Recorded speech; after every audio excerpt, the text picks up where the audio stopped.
For centuries, the story of Atlantis has existed in the uncertain space between myth and possibility, sustained by ancient texts, unusual ruins, submerged landscapes, and anomalies scattered across the globe. Many scholars dismiss Plato's description as philosophical allegory, a symbolic tale rather than a historical account. Yet, a growing collection of geological, archaeological, and cultural clues has led others to wonder whether the legend preserves the distant memory of a real prehistoric civilization. When examined one by one, each clue may seem strange but inconclusive. However, when these fragments are placed side by side, they begin to suggest a pattern that is difficult to ignore. The possibility that humanity once witnessed the rise and catastrophic fall of an advanced society becomes more compelling as new discoveries continue to challenge conventional ideas about deep history. One of the most frequently discussed candidates in the Atlantis debate is the Risha structure in Mauritania. This enormous circular formation in the Sahara stretches more than 40 kilometers across and consists of massive concentric rings. Its appearance has invited constant comparison with Plato's description of Atlantis as a city arranged in alternating rings of land and water. The visual resemblance alone has made the Risha structure one of the most widely cited locations in alternative theories about Atlantis. Its unusual symmetry and scale are striking enough to attract attention even before any wider interpretation is added. Geological studies have also identified erosion patterns inside the rings that suggest the long-term presence of flowing water in the distant past, a fact that contrasts sharply with the barren desert environment visible today. Deep channels cut into bedrock and sediment layers indicate prolonged water activity rather than a single brief flood. These findings fit with evidence that the Sahara went through multiple humid periods in prehistory times, when rivers, lakes, vegetation, and wildlife spread across lands that are now desolate. During those wetter periods, the Risha region may have looked dramatically different from the Sahara we know now. Some researchers argue that water could once have filled the circular depressions, creating natural basins and channels that later dried out as the climate shifted. In such a setting, the structure could have resembled an island-like or coastal environment more compatible with Plato's description. If a settlement or early civilization had existed there before the desert fully formed, later erosion and climatic change could have erased nearly all obvious traces of human occupation. In that sense, some view the Risha structure not as proof of Atlantis but as a plausible geological stage upon which such a memory could have been formed. Another site often drawn into this discussion lies far from the Sahara beneath the waters of the Bahamas. The Bimini Road consists of large rectangular stones, arranged in a line that resembles a paved platform or submerged causeway.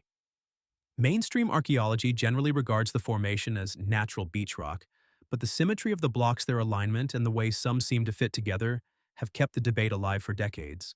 The formation stretches for hundreds of meters in shallow water, and divers often remark on how deliberate the layout appears. Supporters of an artificial interpretation point to the shape, size, and arrangement of the stones, arguing that they resemble megalithic construction more than random geology. Some blocks seem trimmed or cut, and others appear stacked or set in patterns that suggest intentional placement. Underwater surveys have also identified right angles and layered features that, to some observers, are difficult to explain as purely natural formations. A central question in the debate is whether the site was once above sea level during a period of possible human occupation. During the last glacial maximum and the melting periods that followed, sea levels were much lower than they are today. Large coastal plains and island shelves that are now submerged would once have stood exposed. If the Bimini Road formed part of an ancient harbor ceremonial platform or breakwater, it may have existed on dry land during a time when the surrounding region supported human settlement. Because sea levels rose sharply during the dramatic environmental changes associated with the Younger Dryas and its aftermath, any such coastal structures would have been swallowed by the ocean. This possibility is one reason Bimini remains such an enduring part of the Atlantis conversation. A third major location in this broader pattern is the Yonaguni Underwater Monument off the coast of Japan. This submerged formation is one of the most visually dramatic underwater sites ever discovered. It features large terraces, angular steps, broad platforms, and steep edges that to many observers look less like random rock and more like the remains of a deliberately designed complex. Some sections resemble stepped pyramids or plazas, while others evoke walls, corridors, and massive cut blocks. The main argument in favor of a natural origin is that tectonic activity and erosion can sometimes fracture sandstone into regular shapes. Yet each time divers document the monument in greater detail, the debate intensifies. Some surfaces show horizontal striations that appear almost carved. Some terraces maintain surprisingly uniform heights. Certain features resemble basins, pillars, or separated blocks. To supporters of an artificial explanation, these details suggest planning rather than coincidence. If the monument is partly or wholly man-made, the implications would be enormous. It would point to a sophisticated culture existing in the region long before the earliest accepted phases of Japanese civilization. During times of lower sea level, the area around Yonaguni would have been part of a broader connected landmass, linking Japan, Taiwan, and the Ryukyu Islands. Such geography could have supported early maritime societies, whose coastal structures were later lost to the rising ocean. This possibility has led some researchers to see Yonaguni as part of a global pattern of submerged antiquity, one in which traces of advanced coastal cultures now lie underwater around the world. Together, the Richaz structure, the Bimini Road, and Yonaguni form the first layer of evidence in the Atlantis debate. None of them proves the existence of Plato's lost civilization on its own, but each raises questions about vanished landscapes, dramatic environmental transformation, and the possibility that human history once included coastal or island societies whose remains are now difficult to recognize. When these sites are viewed not as isolated curiosities, but as part of a wider pattern of submerged or altered ancient landscapes, the search for Atlantis begins to look less like pure fantasy and more like an attempt to recover memories of a world deeply changed by catastrophe and time. Beyond strange landforms and submerged stone platforms, another set of clues enters the Atlantis debate through metallurgy cartography and unexplained engineering. One of the most intriguing examples is the discovery of so-called orichalcum ingots off the coast of Sicily. Plato described orichalcum as a rare, reddish, lustrous metal highly valued by the Atlanteans and used in important architectural and ceremonial settings. For centuries, many assumed the material was either symbolic or purely legendary. But when divers recovered dozens of ancient ingots from a shipwreck near Sicily, the discussion changed. Laboratory analysis showed that the metal was a copper-rich alloy resembling brass, a composition that seemed to align surprisingly well with Plato's description. The ingots were not mythical objects. They were real, manufactured, transported, and apparently traded. Their existence suggests that ancient Mediterranean societies possessed specialized metallurgical knowledge and valued certain alloys enough to move them across long maritime routes. To some researchers, this opens the possibility that such techniques may have been inherited from much older traditions, perhaps from civilizations whose centers of innovation have long since vanished. The significance of the ingots lies not just in the metal itself, but in what it implies about continuity. Civilizations disrupted by catastrophe often lose technical knowledge, while later cultures preserve fragments of it imperfectly. In that sense, orichalcum could represent one more surviving trace of a broader technological lineage, one remembered in classical literature but no longer fully understood. Cartographic anomalies add another dimension to the argument. The Piri Reis map of 1513 remains one of the most debated maps in history because some researchers believe it preserves geographical knowledge that should not have been available in the early 16th century. Its rendering of parts of South America appears strikingly accurate in certain respects, and some interpreters argue that its southern landmass resembles Antarctica without its modern ice cover. Whether or not that claim is accepted, the map has fueled speculation that Renaissance cartographers may have copied far older source maps from lost traditions. That mystery deepens with the Orontes Phineas map of 1531, which some claim depicts Antarctica with rivers, estuaries, and mountain ranges in ways loosely comparable to modern subglacial surveys. If such readings are even partly valid, they would suggest access to cartographic traditions far older than the surviving history of exploration normally allows. Critics remain skeptical, but supporters see the consistency across several unusual maps as evidence of a long chain of inherited geographic knowledge stretching back to a forgotten source. If advanced geographical understanding really did survive in fragmented form through medieval and Renaissance transmission, it would support the broader idea that pieces of a much older world endured long after the collapse of whatever civilization first produced them. In this interpretation, ancient maps become not curiosities but windows into an older global memory. Another major category of evidence comes from megalithic engineering. Across continents, ancient sites display precision-cut stonework that still challenges modern assumptions about prehistoric capabilities. Massive polygonal walls, interlocking blocks, drilled cores, and perfectly fitted megaliths appear in locations ranging from the Andes to the Mediterranean.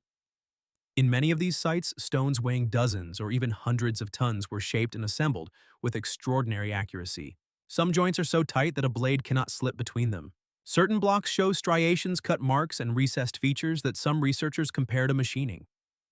Similar construction styles appear in places separated by vast distances, raising the possibility either of independent invention at an improbably high level or of techniques inherited from a common source. Mainstream explanations rely on combinations of labor leverage, stone hammers, sledges, and persistence. Alternative researchers argue that those explanations often fail to account fully for the scale, precision, and logistics involved, especially where stones sit on steep mountainsides or in places that seem almost impossible for conventional transport. When these engineering anomalies are connected to the Atlantis question, they suggest the possibility of a master tradition whose influence spread widely before being broken apart by catastrophe. In that framework, later cultures may have inherited fragments of methods they could preserve, imitate, or adapt even after the original context had vanished. Akrotiri on Santorini offers another important case this time, not because of hidden ambiguity, but because it provides a clear historical example of an advanced society abruptly destroyed by natural catastrophe.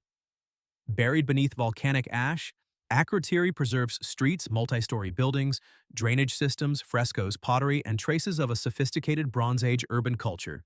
The city demonstrates that highly organized societies could flourish in the ancient world and then disappear almost overnight under overwhelming natural force.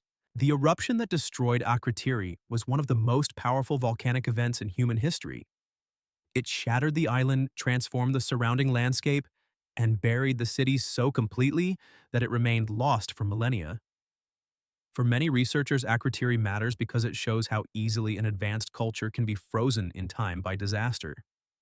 If a city of that complexity could vanish so thoroughly and survive only beneath meters of ash, then older and even more advanced coastal societies could have been erased by floods, volcanic events, or rising seas long before written history preserved their names. Doggerland provides perhaps the clearest geological example of that possibility. During the late Ice Age, Doggerland stretched across what is now the North Sea, connecting Britain to mainland Europe. It was not an empty plain, but a rich prehistoric landscape of forests, rivers, wetlands, animals, and human communities.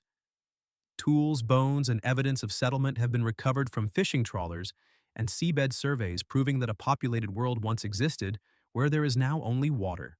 As the great ice sheets melted after the Younger Dryas, sea levels rose and low-lying landscapes like Doggerland were gradually inundated. The final destruction may have been accelerated by the Storegga Slide, a massive underwater landslide that triggered tsunamis across the region. In just a few thousand years, an entire inhabited landscape disappeared beneath the sea. Doggerland is important because it proves that large human worlds can vanish so completely that later generations forget they were ever there.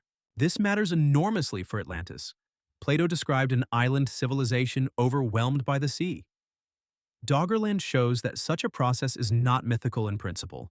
It is geologically and archaeologically plausible. Entire regions can be swallowed, settlements can be erased, and cultural memory can survive long after the physical evidence becomes inaccessible. Taken together, these clues begin to shift the Atlantis story away from pure fantasy and towards something more complex, a possible cultural memory of real societies destroyed during periods of extreme environmental instability. Orichalcum hints at advanced metallurgy. Strange maps hint at inherited geographic knowledge. Megalithic sites hint at lost engineering traditions. Akrotiri shows how advanced urban centers can vanish in catastrophe.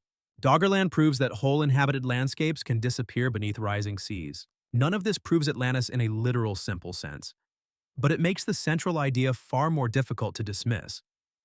The world has repeatedly erased coastlines, cities, and technologies. If a complex prehistoric civilization existed near vulnerable shorelines during a period of dramatic climatic upheaval, the odds are high that much of it would now lie underwater, buried, fragmented, or remembered only in myth. The argument becomes even stronger when Plato's chronology is placed beside geological evidence from the end of the last ice age. In his account, Atlantis disappeared around 9,000 years before Solon, which places the event roughly 11,600 years ago. That date is striking because it aligns closely with the Younger Dryas boundary, one of the most turbulent climatic turning points in recent Earth history. During this period, temperatures shifted abruptly. Ecosystems were disrupted. Meltwater pulses reshaped coastlines and many large animals disappeared. If Plato's story preserved even a distorted memory of a real event, the Younger Dryas offers one of the few known windows in which such a global upheaval could plausibly fit. This is where the discussion moves from scattered anomalies toward a broader framework. Geological layers associated with the Younger Dryas have yielded microspherules, nanodiamonds, and melt glass signatures that some researchers interpret as evidence of extreme heat and violent environmental disruption.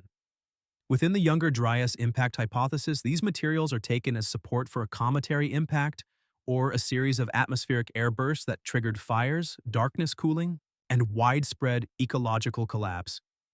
The theory remains debated, but if an event of that scale occurred, coastal societies would have been especially vulnerable. Low-lying settlements could have been flooded, burned, or erased in a very short time, leaving survivors with memories but little infrastructure. That possibility helps explain why so little direct evidence of a hypothetical prehistoric advanced civilization may remain. Civilizations tend to build near water. Coasts, river mouths, and fertile lowlands are where trade, agriculture, and urban life flourish.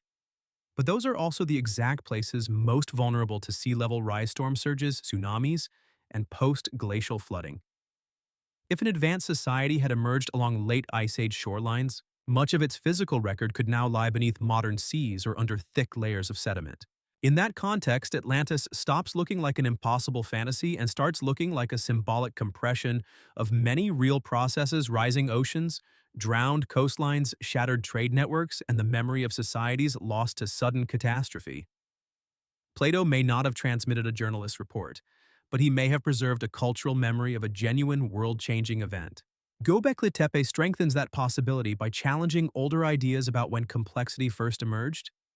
Built more than 11,000 years ago, long before agriculture was once thought to have fully developed, the site contains massive T-shaped stone pillars arranged in circular enclosures. These pillars, some weighing several tons, are carved with animals' abstract symbols and figures that imply advanced symbolic thinking, planning, and organization. The traditional view once held that monumental architecture had to come after settled farming societies. Göbekli Tepe forced a reconsideration of that sequence. The site appears almost suddenly in the archaeological record without the long, visible developmental staircase that scholars once expected. Its builders seem to possess mature architectural ideas, not the tentative experiments of a society just beginning to organize itself. That abruptness has led some to suggest that the people who built it may have inherited knowledge from earlier traditions now mostly lost. Even mainstream archaeology accepts that Göbekli Tepe complicates older timelines. For alternative historians, it becomes one of the strongest pieces of evidence that sophisticated social and symbolic worlds existed far earlier than conventional models once assumed. Its later intentional burial deepens the mystery even further. This was not simply an abandoned hilltop structure left to decay in the open. It was deliberately covered. That action has encouraged speculation that the site may have been preserved by descendants who recognized its importance, or that it marked the fading memory of a much older, ceremonial or intellectual tradition. Whether or not one connects it directly to Atlantis, Göbekli Tepe proves that human history at the end of the Ice Age was more complex than many earlier textbooks allowed. Mythology provides another line of convergence. Across widely separated cultures, stories survive of a lost golden age of land swallowed by the sea, and of older beings or ancestors who possessed extraordinary knowledge. In Egypt, traditions speak of Zep Tepi, a primeval era when divine rulers shaped civilization. In Mesopotamia, stories of antediluvian kings and flood destruction preserve the memory of a world that existed before a great rupture. In India, tales of submerged cities such as Dwarka and larger lost lands such as Kumari Kondam echo similar themes. Polynesian traditions tell of vanished homelands beneath the sea, while Native American and Mesoamerican traditions describe previous worlds destroyed by floodfire or skyborne catastrophe. None of these myths proves Atlantis by itself, but the recurrence of similar themes across distant cultures is difficult to dismiss entirely. These stories repeatedly link civilization with catastrophe knowledge, with loss, and a remembered golden age with sudden destruction. The names change, the gods change, the symbolism changes, but the structure of the memory often remains the same. To some scholars, that pattern reflects common myth-making. To others, it suggests that multiple civilizations may have inherited distorted memories of shared prehistoric trauma. This is why Atlantis remains so durable. It is not only a story about one vanished island, it is a story shape that keeps reappearing whenever people encounter submerged ruins, inexplicable maps, unusual metals, or myths of flood and fire. The tale survives because the Earth itself has repeatedly produced the kinds of events that could give birth to such a memory. The discoveries of underwater cities such as Pavlo-Petri Herakleion and Helike show that ancient urban centers really can be swallowed by the sea and forgotten for centuries or millennia. Streets, temples, harbors, and houses can vanish beneath sediment and water until accident or technology brings them back to light. These examples do not prove Atlantis, but they destroy the claim that a city lost beneath the sea is inherently impossible. That part is no longer myth at all. It is demonstrated archaeology.